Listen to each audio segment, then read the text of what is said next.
많은 글을 읽고 훌륭한 저서를 남긴 다사 정약용은 독서 방법으로 많은 책을 닥치는 대로 읽기보다는 한 권의 책을 깊고 세밀하게 읽는 정도를 권하였다.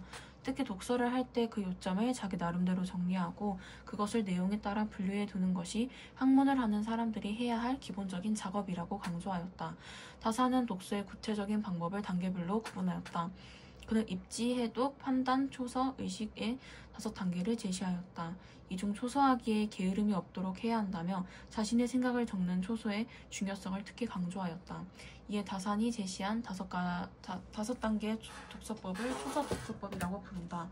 초서 독서법의 첫째 단계인 입지는 자신의 주관과 의견을 확인하는 독서 전 준비 단계이다. 무작정 책을 읽기보다는 미리 보기를 하면서 자신의 주관과 의견을 살펴 자신의 근본을 확립하는 단계이다. 둘째 단계인 해독은 실제로 책을 읽고 그 내용을 이해하면서 뜻과 의미를 찾는 단계이다. 일반적으로 사람들이 말하는 독서가 해독에 해당할 수 있다. 그러나 다사는 담벼락을 보듯 허투루 할 것이 아니라 이 과정에 심혈을 기울여야 한다고 강조하였다. 읽고 이해하면서 뜻이나 의미를 찾았다면 그에 대한 판단이 이루어진다. 셋째 단계인 판단은 읽은 내용을 수동적으로 수용하는 것이 아니라 능동적으로 헤아리고 비판하는 단계이다. 자신의 주관이나 의견과 비교해 가며 이를 기준으로 취할 것은 취하고 버릴 것은 버리는 것이다.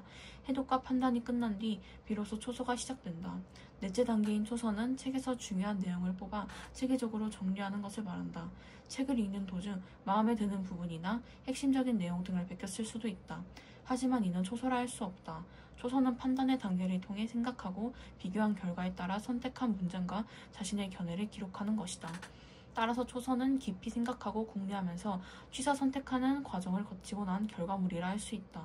마지막 단계인 의식은 지금까지 읽고 생각하고 쓴 모든 것을 통합해 자신만의 새로운 견해나 지식을 창조하는 단계이다. 다사는 의식 단계를 걸치며 읽은 내용에 더욱 심층적으로 이해할 수 있기 때문에 새로운 책을 쓰는 단계까지 쉽게 이룰 수 있고 독서가 심층 학습 과정까지 확장될 수 있다고 보았다.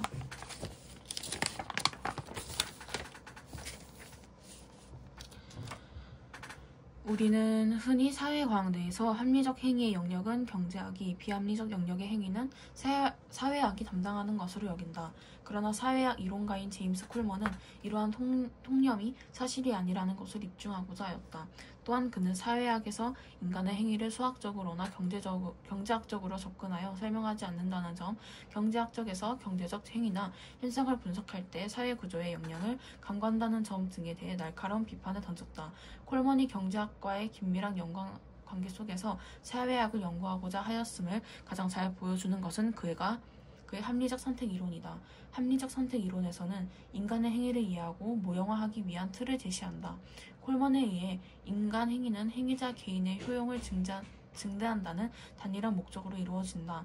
합리적 선택 이론에서 각 행위자는 목적 지향적이어서 자신이 보유한 초기 자원, 그것에 대한 통제 정도를 이용하여 자신의 효용을 최대화하는 존재로 가져간다. 여기서 자원에는 시간, 돈, 노력, 물리적 장비, 인력뿐만 아니라 정보, 지식, 기술 등이 포함된다. 그런데 행위자가 관심 있는 자원, 즉 이해관계를 가지고 있는 자원을 타인이 통제하고 있을 수도 있고 타인이 관심 있는 자원을 자신이 통제하고 있을 수도 있다. 행위자가 원하는 모든 자원을 활용할 수 없다는 것이다. 콜먼은 자원에 대한 통제 상황에 행위에 대한 효용을 함수를 통해 표현하였는데 이 함수에서 행위에 대한 효용은 행위자가 가지고 있는 자원과 그것에 대한 통제 정도를 지수로 하여 계산한 값이다.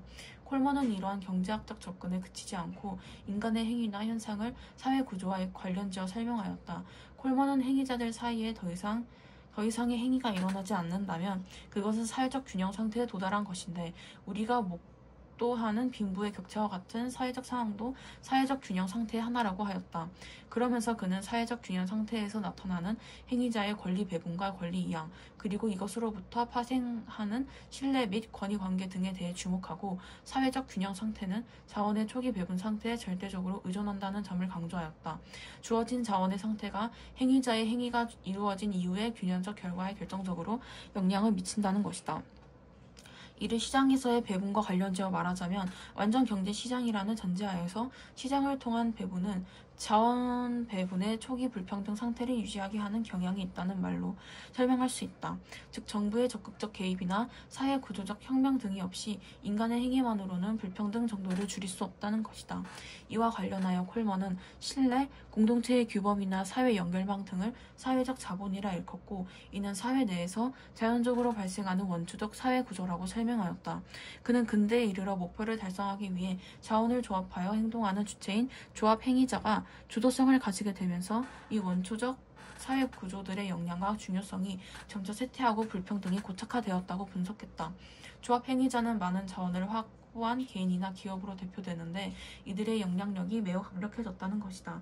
그러면서 콜먼은 사회적 자본이 불평등 사회의 문제를 해결할 수 있는 방편이라고 강조하고 각각의 행위자가 문제 해결에 나서서 결사체로서 작동해야 한다고 강조하였다.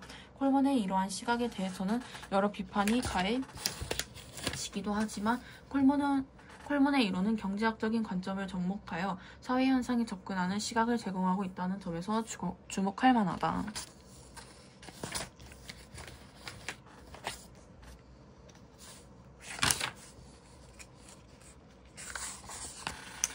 동양의 전통적인 역사 편찬 관행은 한 왕조가 멸망하면 다음에 세워진 왕조가 이전 왕조의 역사를 편찬하는 것이었다. 중국에서는 이런 관행이 일찍부터 이루어졌으며 우리나라에서도 고려 제4대 왕인 광종 때의 이러한 역사 편찬 관행에 따라 고구려 백제 신라 삼국의 역사서가 편찬되었다. 이 역사서를 김부식의 삼국시대의 역사를 다시 편찬하기 위해 만들어진 역사서이다. 구별하기 위해 구삼국사라 부른다. 삼국사기는 고려 제17대 왕이었던 인종이 김부식에게 삼국시대의 역사를 다시 편찬하게 해서 만들어진 역사서이다. 김부식은 구삼국사를 기본 자료로 삼고 중국 측 자료와 국내의 새로운 자료로 내용을 보완하여 삼국사기를 편찬하였다. 김부식이 기존의 역사서가 있는 상황에서 새로운 역사서를 편찬한 것은 고려의 대내외적 상황과 연결지어 이해해볼 수 있다. 대외적 상황으로는 중국 송나라에서 신당서가 편찬된 것이다. 이 역사서는 역사 편찬 관행에 따라 편찬된 역사서인 구당서를 새로 편찬한 것이었는데 이것이 하나의 선례가 되어 삼국사기 편찬이 이루어질 수 있었다. 특히 신당서는 고문체로 서술되어 사륙변려 문체로 서술되었던 기존의 역사서와는 차이가 있었다. 공자와 맹자가 쓴 문체인 고문체는 비슷한 의미를 가지는 글자의 중복 사용을 엄격히 피하기 때문에 논리적으로 내용을 서술하기에 적합하며 문장이 간결했고 사륙변려 문체는 문장이 장중하고 화려했다. 김부식은 당송대에 일어난 고문체 부활운동의 풍조에 따라 고문체의 수용을 주장했고 역사의 기록도 고문체의 문장으로 서술되어야 한다는 생각을 했던 것으로 보인다. 이는 김부식이 삼국사기를 인종에게 바치면서 올린 진삼국사기표에서 확인할 수 있다. 여기서 그는 구삼국사로 추정되는 고기의 기록이 거칠고 졸렬하다고 하여 고기의 문체가 가지는 문제점을 지적했는데 삼국사기가 고기 문체로 서술된 것은 문체에 대한 그의 생각과 지적이 반영된 것으로 볼 수 있다. 대내적 상황으로는 고려의 정치체제와 정치적 상황이다. 고려는 유교 사상을 바탕으로 왕을 점정으로 하는 통치체제를 구축하고 유지했었다. 하지만 인종제위 기간에 왕위를 찬탈하려는 이자겸의 난으로 정치 기강은 어려워졌고 풍소지리설에 의거하여 서경천도를 주정했던 묘청 세력과 이에 반대하는 정치 세력 간의 다툼으로 묘청의 난까지 일어나면서 고려의 정치 세계가 흔들렸다. 이 두 개의 정변을 경험한 김부식은 합리적이면서도 도덕성을 추구하는 유교적 역사관의 바탕을 두고 삼국사기를 편찬하였다. 유교적 역사관의 합리적 성격은 증거 문헌에 의거하여 사실적으로 역사적 사건을 기록하며 신화적 요소들을 배제하는 탈신화성을 추구하는 것이고 도덕적 성격은 역사적 사실을 통해 인이예지와 같은 유교적 윤리와 교훈을 얻는 것이었다. 결국 삼국사기의 편찬은 고려의 정치체계를 유교 사상에 따라 다시 정비하여 당대 정치체제가 유지되기를 의도한 것이었다. 삼국사기 편찬에 대한 그의 의도는 사론과 자연에서 일어나는 기이한 현상과 가문과 같은 제의에 대한 기록에서 엿볼 수 있다. 사료는 특정 사실에 대한 편찬자의 적극적인 가치 평가가 담겨있는 글로 삼국사기에는 왕에 대한 정치 일반을 다루는 기록인 봉기와 삼국의 왕을 제외한 인물들에 대한 기록인 열전이 열전 속에 있다. 삼국사기의 사로는 유교 경전에 준거하여 실천적 의미를 지니고 있다는 점에서 권기의 의미가 담겨 있다고 볼 수 있다. 한편 제2에 대한 기록은 전문지나 오행지에 별도로 정리한 중국의 경우와 달리 삼국사기에는 본기에 담겨 있다. 본기의 제2가 기록된 것은 김부식이 유교 사상의 여러 입장 중 천인가문설을 적극적으로 반영한 결과이다. 천인가문설은 기후 등 자연현상을 포함한 하늘과 인간 사회의 일은 불가분의 관계에 있고 이러한 점에서 군주의 올바르지 않은 행위에 따라 하늘은 제의를 통해 경고한다고 본다. 따라서 삼국사기 편찬의 정치적 의도를 고려하면 김부식에게 제의는 중요할 수밖에 없었다. 김부식은 징삼국 사기표에서 인종대의 지식인 계층이 중국 역사에는 해박하나 삼국의 역사에 대해서는 그 전말을 알지 못한다고 지적하였다.